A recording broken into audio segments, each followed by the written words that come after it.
बड़ों को नमस्कार, छोटों को प्यार, छोटी सी जिंदगी। आइए जुड़े Bihari quest GS research centre के साथ। आज का ये जो सेशन है इंपॉर्टेंट होने वाला है और इसमें हम हिमाचल प्रदेश का जो एमसीक्यू सेशन है उसको कंटिन्यू करेंगे। और ये जो सेशन है इंपॉर्टेंट रहने वाला है। पेन कॉपी लेकर आप बैठिएगा। जितने भी हिमाचल के एग्जाम हैं उसके लिए एक रामबाण की तरह काम करेगा।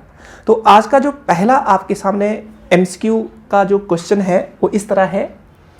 क्वेश्चन है आपके सामने, रविंद्रनाथ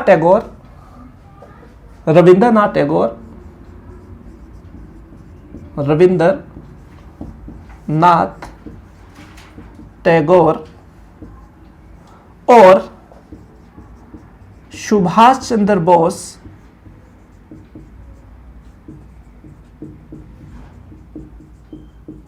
कुछ समय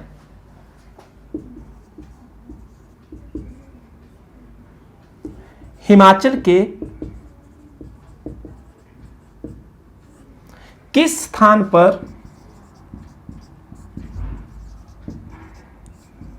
रहे थे? ऑप्शन ए में है शिमला, बी में है कांगड़ा, सी में है डलहौजी,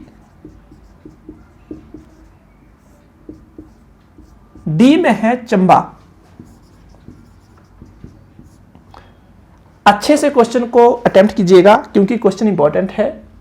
पहले ही कई बार पेपर में पूछा जा चुका है। रविंद्रनाथ टैगोर और सुभाष चंद्र बोस कुछ समय हिमाचल के किस स्थान पर रहे?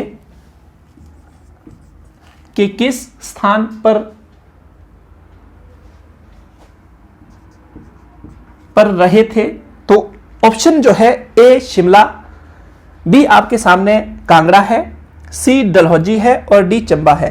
तो इसमें सही आंसर जो है इसका डलहौजी है। अच्छे से याद रखना है कि जो हमारे सुभाष चंद्र बोस जी थे जिन्होंने आजाद हिंद फौज का नेतृत्व किया, उसके साथ ही गांधी जी को राष्ट्रपिता की उपाधि दी। राष्ट्रपिता 1944 में उन्होंने रेडियो के माध्यम से उनको पुकारा था।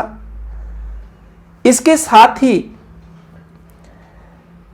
इन्होंने तुम मुझे खून दो मैं तुम्हें आजादी दूंगा ये स्लोगन भी दिया था। तो ऐसे ग्रेट पर्सनैलिटी ने कुछ समय डलहौजी में बिताया। आपको अच्छे से याद रखना है ये। रविंद्रनाथ टैगोर पहले भारतीय जिन्हें नोबेल पुरस्कार दिया गया था। गीतांजलि इनकी एक किताब थी, 1913 की घटना है और उन्हें ये नोबेल प्राइज साहित्य का में जो नोबेल प्राइज दिया गया था। साथ में ये किस रीजन से बिलोंग करते थे? तो जो हमारा वेस्ट बंगाल है उस रीजन से ये बिलोंग करते थे और बंगला में लिखा करते थे। तो बोलने का मतलब है गीतांजलि को जब इन्होंने लिखा तो वो भी किस में लिखा गया था वो आपको अच्छे से पता होना चाहिए। साथ में जो हमारा राष्ट्रीय गीत है, राष्ट्रीय गान है, उसके बारे में जरूर पढ़िएगा क्योंकि जो राष्ट्रीय गान है कहीं ना कहीं इनका एक उपन्यास है उससे उठाया हुआ है। जो रविंद्रनाथ टैगोर है उनके उपन्यास से जो हमारा राष्ट्रीय गान है उसको उठाया हुआ है। ये एकमात्र ऐसे भारतीय हैं जिन्होंने दो देशों का जो राष्ट्रीय गान है उसको लिखा हुआ है। एक तो बांग्लादेश का, दूसरा हमारा जो भारत का था उसको इन्होंने लिखा हुआ। तो यहां से आपको इतना ही याद रखना है। और डलहौजी के बारे में जब भी बात करें तो डलहौजी जो था पहले चंबा का पार्ट नहीं हुआ करता था। वर्तमान में चंबा की एक तहसील है, इसको आपको अच्छे से याद रखना है। पर अगर बात की जाए 1966 से पहले की तो डलहौजी जो था चंबा का पार्ट नहीं हुआ करता था। ये जो पंजाब का गुरदासपुर पार्ट था, गुरदासपुर जो प्लेस था उसमें हुआ करता था। पर जब 1966 में विशाल हिमाचल की स्थापना हुई उस वक्त डलहौजी हिमाचल में आया। ये आपको अच्छे से याद रखना है। कुछ एक इंपॉर्टेंट प्लेस है जैसे पंचपुला, अजीत सिंह स्मारक, देनकुंड, उसके बाद जो आपका कालाटोफ है। ये जो कुछ एक दर्शनीय स्थल है वो डलहौजी के आस पड़ोस में देखने को मिलते हैं। खजियार झील कहीं ना कहीं डलहौजी के आस पड़ोस में देखने को मिलती है। ये mini Switzerland of Himachal Pradesh इसको कहा जाता है। क्या आप मुझे एक प्रश्न का आंसर बता सकते हैं कि 1991 में एक व्यक्ति थे जिन्होंने इसे ये जो स्विट्जरलैंड की संज्ञा दी थी, मीन्स ये नामकरण किया था, वो ब्रिटिशर थे उनका नाम आपको पता होना चाहिए, कमेंट सेक्शन में जरूर कीजिएगा।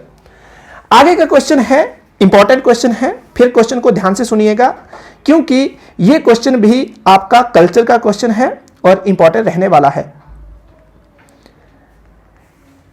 क्वेश्चन कुछ इस तरह है, जो आपका चंद्रहार होता है, चंद्रहार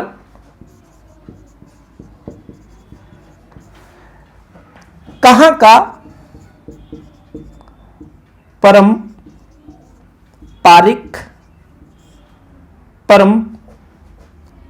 आभूषण है? चंद्रहार, जो एक चंद्रहार है, सॉरी, ये कहां का पारंपरिक आभूषण है? ऑप्शन ए में लिखा हुआ है सिरमौर, बी में लिखा हुआ है सोलन, सी है शिमला और जो डी है इनमें से कोई नहीं।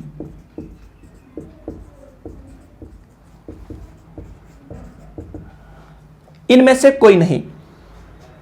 चंद्रहार जो होता है गले में पहनने वाला एक आभूषण होता है, मींस गले का हार, इसका मतलब है गले का हार।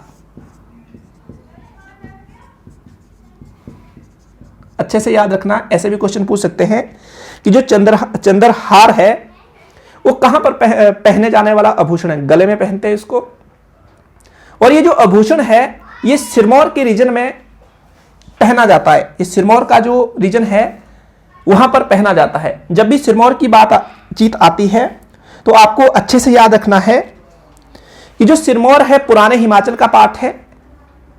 हिमाचल जब बना 15 अप्रैल 1948 को, तो उस वक्त 4 जिले थे, तो उनको पुराने हिमाचल का पार्ट कहा जाता है। हिमाचल 2 तरह का है अभी वर्तमान में भी, पुराना हिमाचल और नया हिमाचल। आपको यहां से 2 क्वेश्चन प्रिपेयर करने हैं। एक तो पुराना हिमाचल जो है उसमें कितने जिले हैं, और दूसरा जो है नया हिमाचल, पुराना हिमाचल और नया हिमाचल। पुराना हिमाचल और नए हिमाचल की जब भी बातचीत आएगी तो सिरमौर, चंबा, मंडी, जो मैं बात कर रहा हूं 1948 की बात कर रहा हूं, उस वक्त ये जो 4 जिले थे जब गठन हुआ हिमाचल प्रदेश का, तो ये पुराने हिमाचल के पार्ट हुआ करते थे। पर जब धीरे धीरे हिमाचल आगे बढ़ा तो उसके बाद कुछ एक पार्ट अन्य इसमें एड ऑन हुए और उसे क्या रखा गया, उसे नए हिमाचल में रखा गया। तो बोलने का मतलब है ये 4 तो रहेंगे और जो बचने वाले पोर्शन है कुछ एक, उसको आपने क्या करना है, फाइंड आउट करना है और अच्छे से उसको स्टडी करना है, क्योंकि ये पेपर के हिसाब से काफी इंपॉर्टेंट है। और दूसरी बात क्या है, सिरमौर जो है हमारा कुछ एक रीजन इसका शिवालिक में पड़ता है और कुछ एक रीजन जो है आपका जो मिड हिमालय है उसमें देखने को मिलता है। जैसे कि नाहन अपने आप में एक यूनिक है क्योंकि ये शिवालिक में बसता है। इसका हेडक्वार्टर है, जो हमारा सिरमौर डिस्ट्रिक्ट है उसका हेडक्वार्टर है नाहन, और साथ में जो रिवर है मारकंडा उसके आस पड़ोस में नाहन देखने को मिलता है। और नाहन के जो संस्थापक थे कर्म प्रकाश एक राजा हुए, उन्होंने इसकी स्थापना की हुई है। कर्म प्रकाश इसके राजा हुए हैं, साथ में जिन्होंने नाहन की स्थापना की। मारकंडा रिवर के आस पड़ोस में देखने को मिलता है। एशिया का पहला फॉसिल पार्क सुकेती, ये इसी के आस पड़ोस में कुछ दूरी पर देखने को मिलता है। तो ये भी आपको अच्छे से याद रखना, जो रिवर है वो मारकंडा रिवर है। और सिरमौर को 2 भागों में बांटने वाली नदी गिरी है, ये भी आपको अच्छे से याद रखना है। आगे चलते हैं, नेक्स्ट क्वेश्चन जो है वो कुल्लू की जो ट्रेडिशन, जो कुल्लू का जो ट्रेडिशनल इतिहास है उसके बारे में है। क्वेश्चन कुछ इस तरह है, त्रिपुरी सुंदरी मंदिर कहां पर स्थित है? त्रिपुरी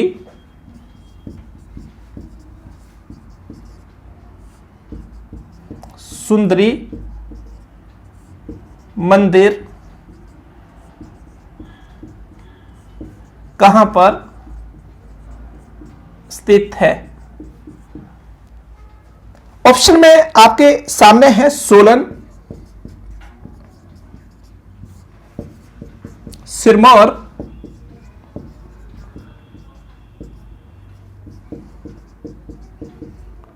और आगे जो सी ऑप्शन में है शिमला और डी है इनमें से कोई नहीं।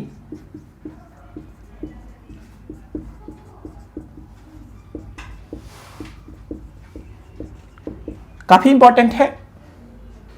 तो इसका सही आंसर जो है इनमें से कोई